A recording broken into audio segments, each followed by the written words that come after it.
Good afternoon, friends. This is Angel Ackerman from Parisian Phoenix Publishing. I haven't done a whole lot of videos lately because I just haven't been feeling inspired, I guess.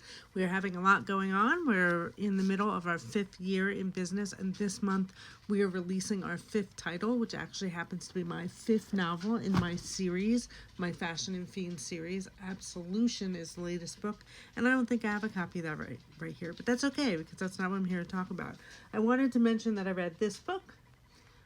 Someone I know found this at a used book sale at the library and bought it thinking it was a general fiction book. It's actually a book for writing a series. On Goodreads, it has gotten a lot of lower reviews for being more geared at romance and fiction. Now, from what I saw, I thought it did a pretty good job of going across genre boundaries. It did it did interview a lot of romance authors. I don't think that's a big deal though, if that's the industry that she's a part of, because it does include horror, mystery, suspense. Like, the examples are all over the place.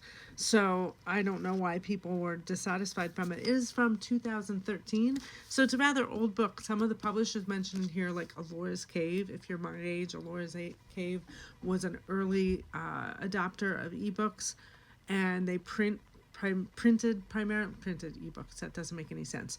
They distributed primarily ebooks, and they did really well for a while, and then they don't exist anymore. Anyway, erotica was their big thing. But this book, it turns out, it's called Writing the Fiction Series: The Complete Guide for Novels and Novellas by Karen Weisner, Wiesner.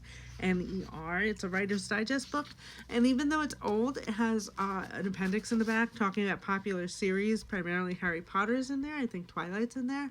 And also it has a whole bunch of like little worksheets that you can actually print it, like copy and use to design a series. If you're going to do a series, it talks a lot about arcs, whether they're story arcs or series arcs. So overall, it was really well put together, and you can see I even dog-eared some pages here because there's some good, pertinent ideas that if you're trying to get organized, this was actually a great resource. So if you're looking for something like that, I do recommend this, even though it's old. All right, have a great day.